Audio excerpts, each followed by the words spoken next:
Bom, sejam bem-vindos à nossa quarta aula, de medidas elétricas. E essa aula vamos ver um pouquinho sobre algumas simbologias básicas, que estão presentes nos instrumentos de medição, ok? Lembrando que essas simbologias, elas estão no aparelho, A primeira simbologia que nós vamos ver é a posição de trabalho, ou seja, qual é a posição, que o instrumento de medição deve ficar quando ele for realizar a medida, realizar a aferição da grandeza, Então eu tenho a simbologia que indica que o instrumento deve trabalhar na posição vertical, Eu tenho a simbologia que indica que ele deve trabalhar na posição horizontal, e tem instrumentos que podem trabalhar na posição inclinada, E é claro, tem aqueles instrumentos que podem trabalhar em qualquer posição, é claro, vão ter todos os símbolos neles, Uma segunda simbologia importante no instrumento é o tipo de corrente e tensão que ele foi feito para medir, porque eu tenho tensão contínua e tenho tensão alternada. A simbologia de tensão contínua é uma linha bem simples que vai estar expressa no teu instrumento de medição. E o que indica que ele pode medir uma tensão alternada, ele vai ter então o sinal da tensão alternada, que é uma senoide, Uma terceira informação no instrumento é a classe de precisão. Nós já estudamos isso, Se eu não me engano foi na aula 2, Qual que é a precisão desse instrumento?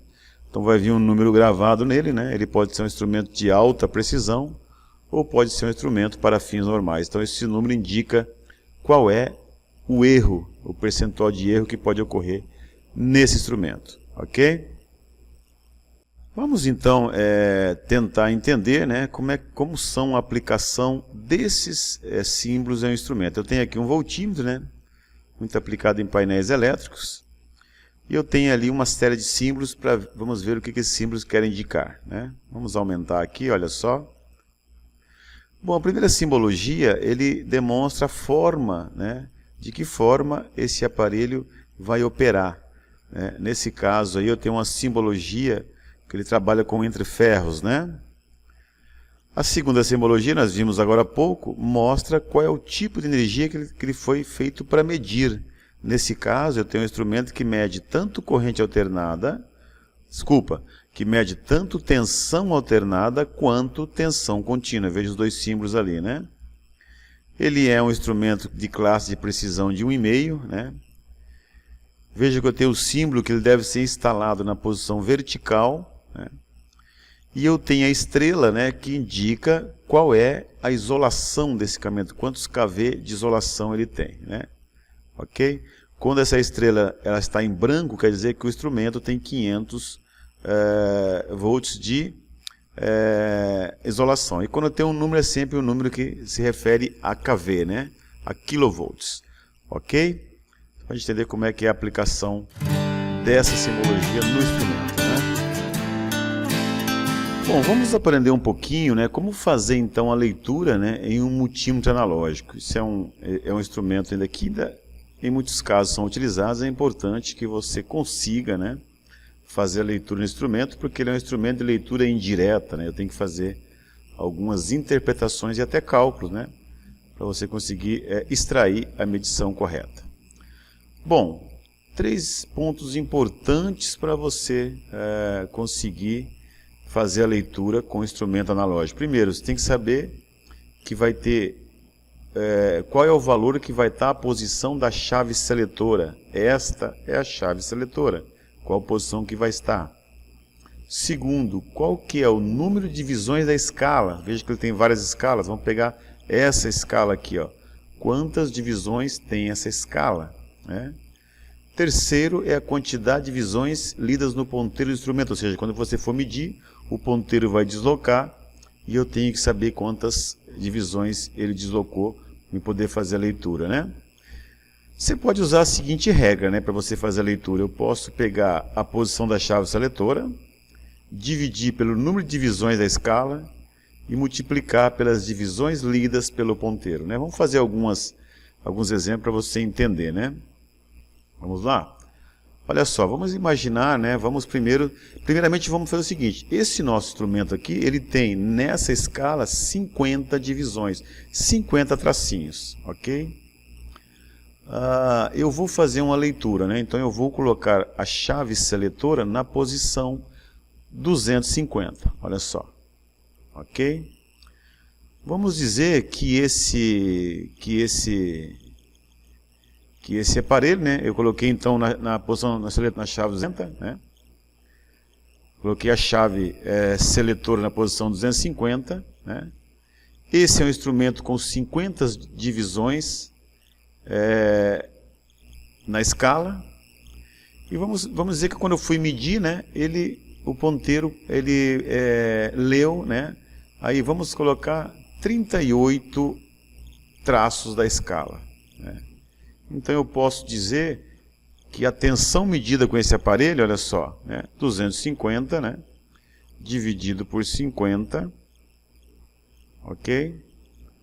Vezes 38. Então ele leu 190, vamos ver, 190 volts. Ok? Vamos fazer outro exemplo. Vamos agora mudar a escala da chave seletora. A posição da chave seletora vai para 50. Então, colocar no 50. Eu fiz a medição, ele conseguiu ler, o ponteiro conseguiu ler, vamos lá, 18 traços da escala, né? Aqui é 50, né? Número de divisão da escala. Ele leu 18 traços, né? Então quer dizer que ele conseguiu ler 18 volts. Ok? Vamos fazer mais um. Mudar a chave seletora para 1000. Aqui está, 1000, né? Isso. Número de divisão da escala é 50. Divisões, os tracinhos que tem a escala, a quantidade é 50. Vamos dizer que que o ponteiro conseguiu ler 48 traços da escala, né? O que ele leu na verdade? Vamos ver aqui, né? Então eu vou pegar 1000, dividir por 50, vezes 48, 960, 960 volts foi o que ele leu, tá? Deixa eu aqui para você. É isso, um instantinho. Então é bem simples, basta eu posicionar a escala. Qual posição da chave eu vou escolher?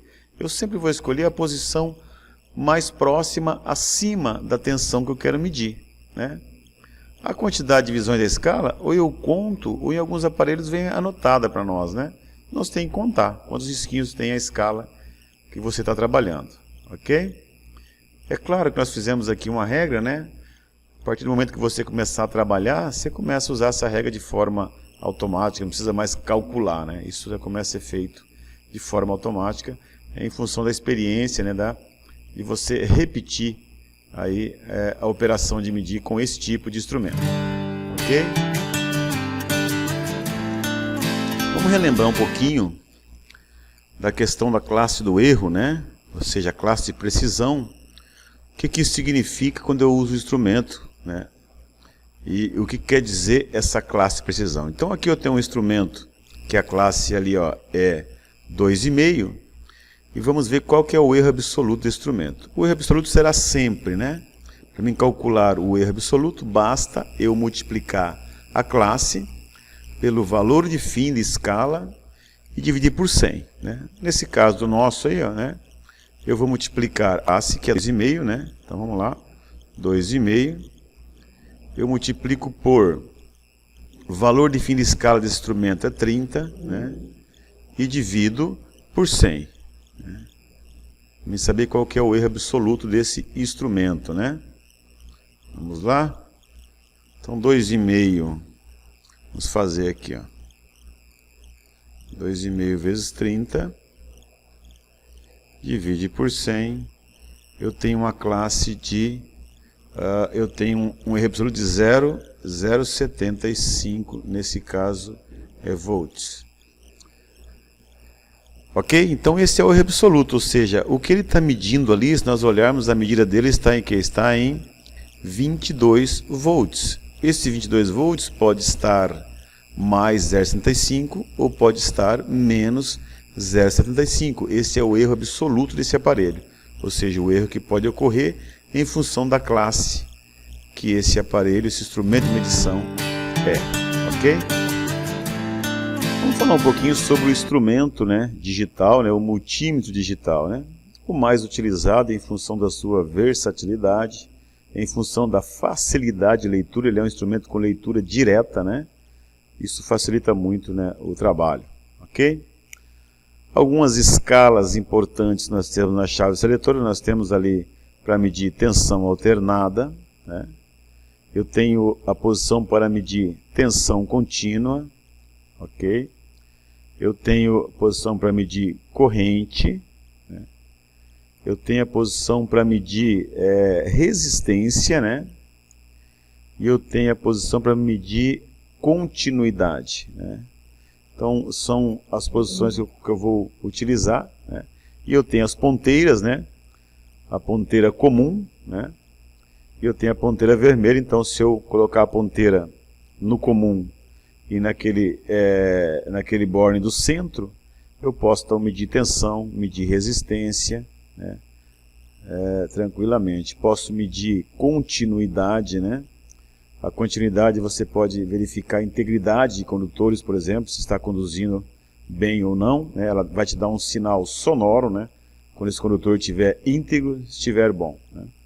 Então, o instrumento de medição digital, ele é muito fácil de operar, não tem dificuldade nenhuma. Colocar a chave seletor na posição correta e utilizar as ponteiras para poder coletar aí a medida que você deseja, né? Ok? Bem tranquilo.